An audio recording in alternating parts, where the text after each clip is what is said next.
So I lived in New York City, and I wrote a play called Chapter 27. Robert Bosquez, who's a playwright, is my witness on that. There's a professor at TCC of Theater Arts right now I did a play with called A View from a Bridge, Arthur Miller play. He also will attest. I was the creator and the inventor of Chapter 27. My journal was left in a storage unit that was stolen by Jared Leto's people.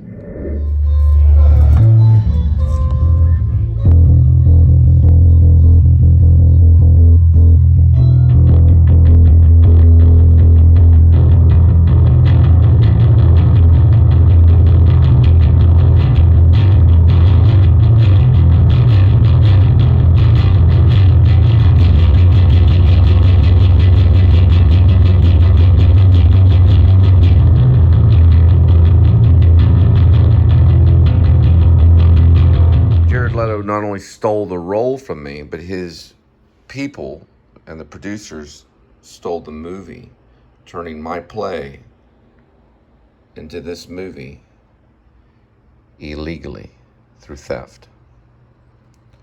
They spent hundreds of thousands of dollars just on the script and everything, and I didn't receive a single penny.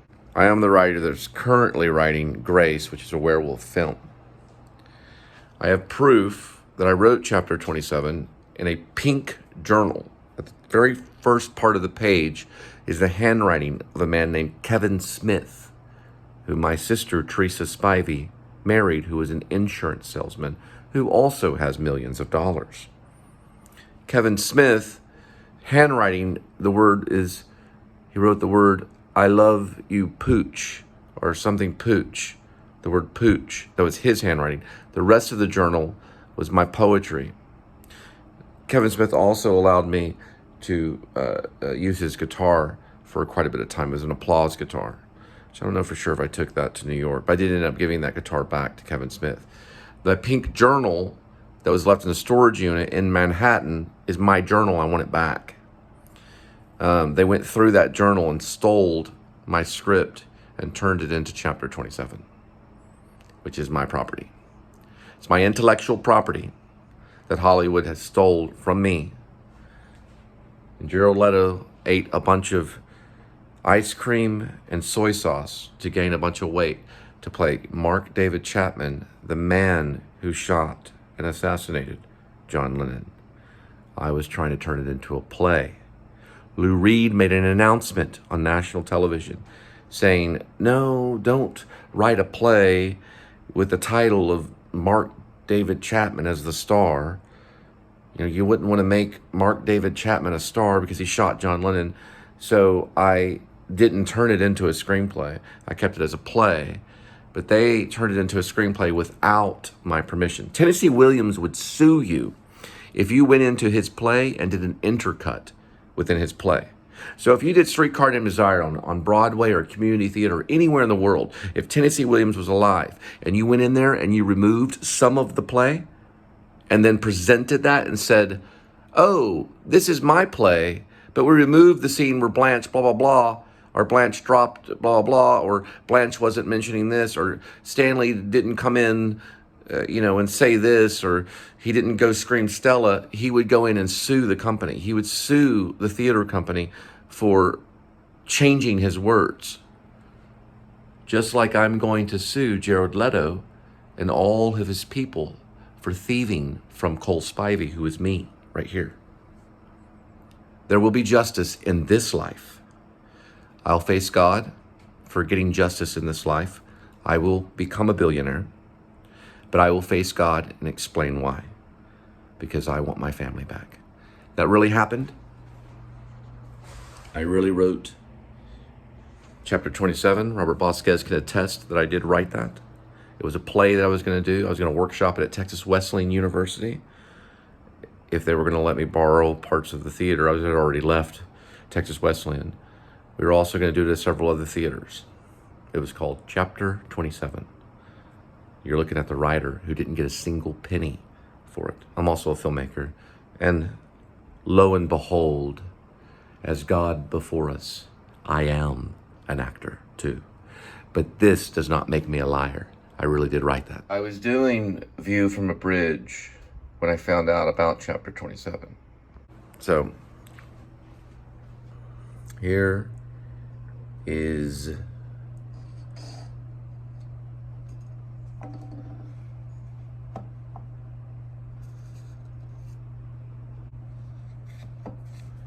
the book.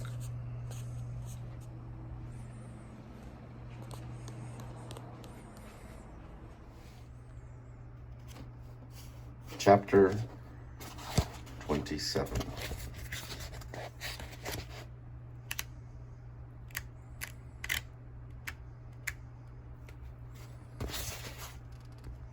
That's chapter 23, let's see. If we can find it.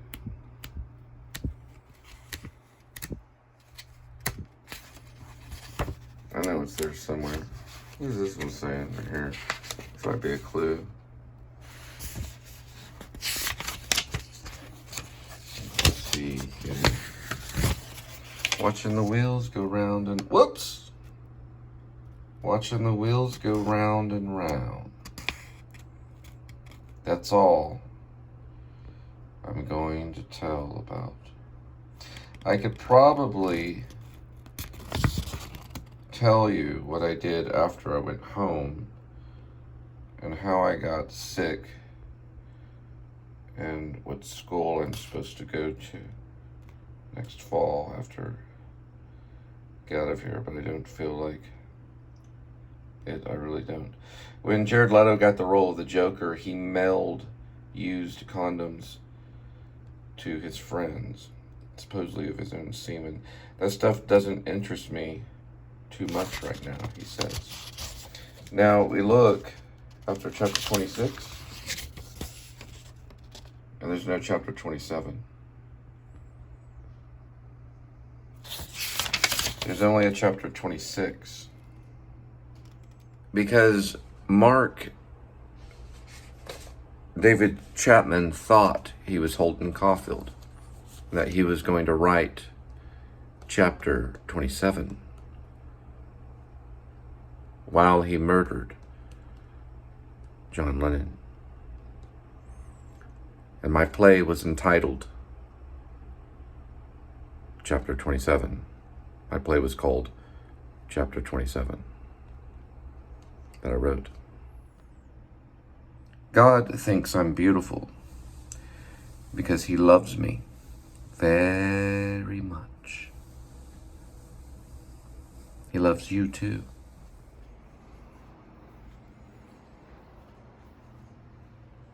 It's called Chapter 27.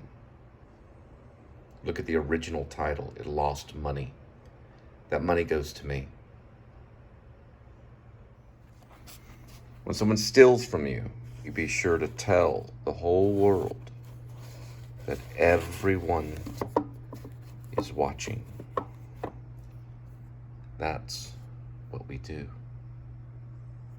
It's party time! We love you, Bucky. Brad, you rock.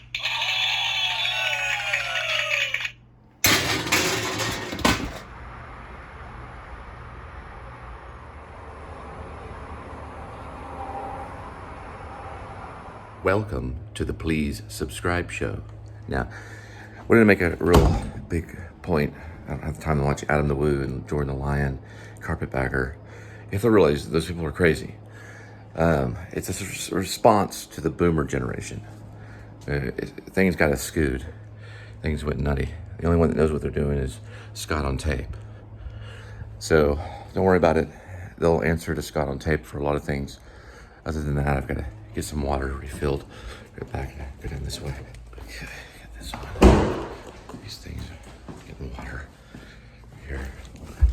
Well, I'm not getting water per se, but so the boomer generation has everybody of our generation going crazy because they're a larger generation. They're bigger, right? So they have to do all this weird stuff for their entertainment as they head off the mortal coil.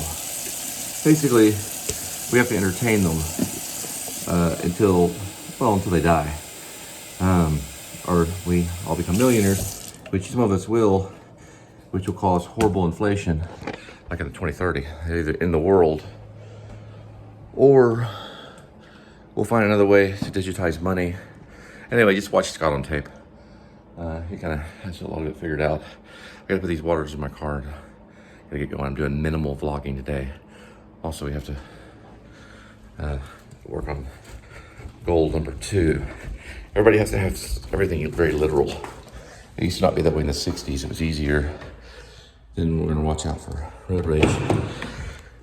So if you say a car, then you have to see a car.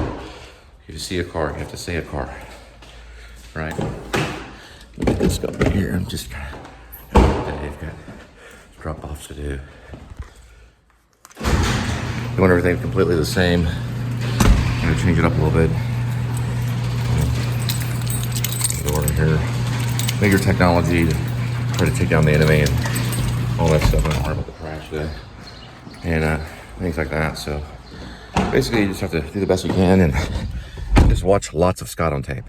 My hair was cut by some Koreans at Great Clip. True story. So my job is to make sure everything is crazy, kind of bringing back, getting back to the garden kind of thing. And, Nirvana screwed everything up. It was really bad. We're recovering, but we're also trying to deal with the older generation and that kind of stuff. So that's the funky pond. I live by this funky pond over there. And a townhome kind of place. I guess it's more like townhomes.